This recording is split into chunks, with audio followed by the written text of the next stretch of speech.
Hey everyone, giving you guys tips today on how to beat day 2 of the Hypostatic Symphony. We're going against the Anemo Cube. We just beat it, so I'm showing some footage of what we did, and it took us a while to defeat it at maximum level to get all the points you can, which is, if I'm not mistaken, it's 4,300 something. We'll see later on the screen what the exact points are, but every second counts for this boss, so everything you do matters. First thing you can see here is we are changing our artifacts. For someone like Ganyu, crit rate is very low because you get negative 50% crit rate because of one of the debuffs that you do for extra points. So crit rate does not matter. So swap out all your crit rate artifacts for just attack. Just do pure attack. That's one step. That's the first step. And as you can see here, we're going to max it out. And one of the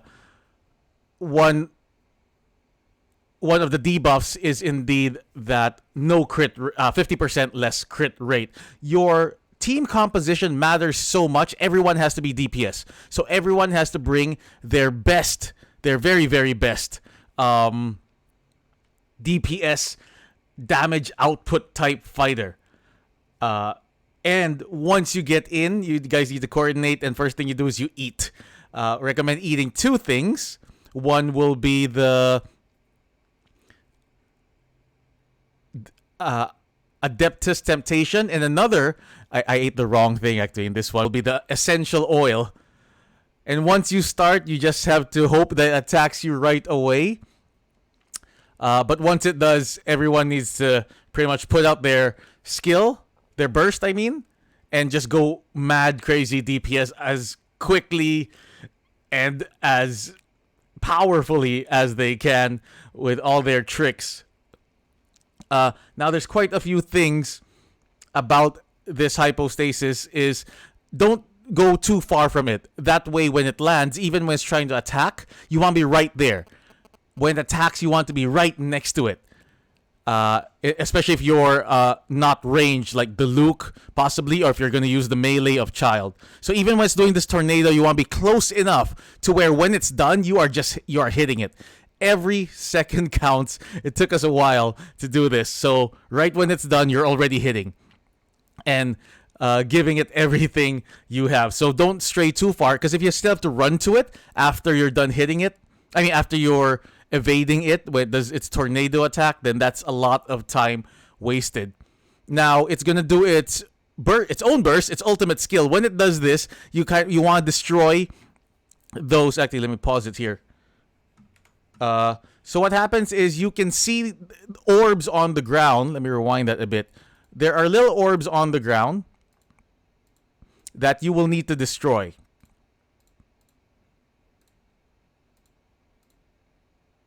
So the orbs on the ground, you can see it to the side of the screen, to the left side. There's a little white bar above that orb. You destroy that and it creates a wind tunnel. That's what you use to escape its burst or its ultimate attack. Now, when you do that, to stop it, so we destroyed one of those cubes, Anemo cubes, and it gave us that wind tunnel going upwards. You glide over it and you do a plunge attack, and once you do that, it'll stop that attack it's doing, and then you go all out again. You sort of need, here we are at 33 seconds, 33, 34, right when we defeated it before it's going to heal. Because it takes a while to heal, just like the regular Anemo Hypostasis. It's going to go into an animation. Before it goes into animation, you have to get all these healing cubes, and one of it is moving around and it's hard to get, so you have to chase it around. So once you get it all, you can see us still had barely 20 seconds, and we are barely going to kill this with, I think, 2 seconds left. So if you have animations for your skill, you might want to let it out already, like Ganyu did here. That way, when it's done with its animation, we barely had 3 seconds left to complete this challenge.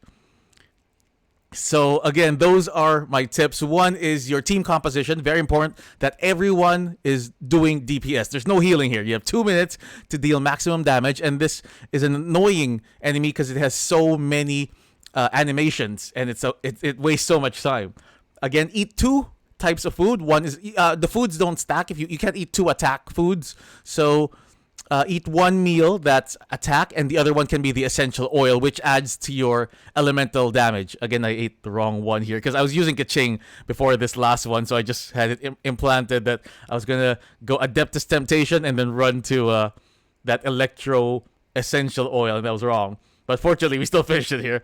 And then after that, again, things you need to know in the fight is stay close to it. Don't go too far as it's doing its attacks. That way, when it's done with its attacks, it has a small window where you can hit it. And that way, you're hitting it right away instead of having to sprint towards it. And then know that those little Anemo cubes on the ground, don't destroy them until you need it to create a wind tunnel up. Another debuff is if your HP is below 50%, you also deal less damage, so make sure your HP is always up there. So if you want the highest points possible, those are some of the tips to help you get through this day 2 Anemo Hypostasis. I hope that helps out. Please, if it does, please do hit subscribe and follow us as well on Facebook. We stream there every day on facebook.com/WIMPLAYS. Anyway, my name is Vince from WhenInManila.com and WIMPLAYS. Thanks for joining me. I'll see you guys next time. Bye-bye.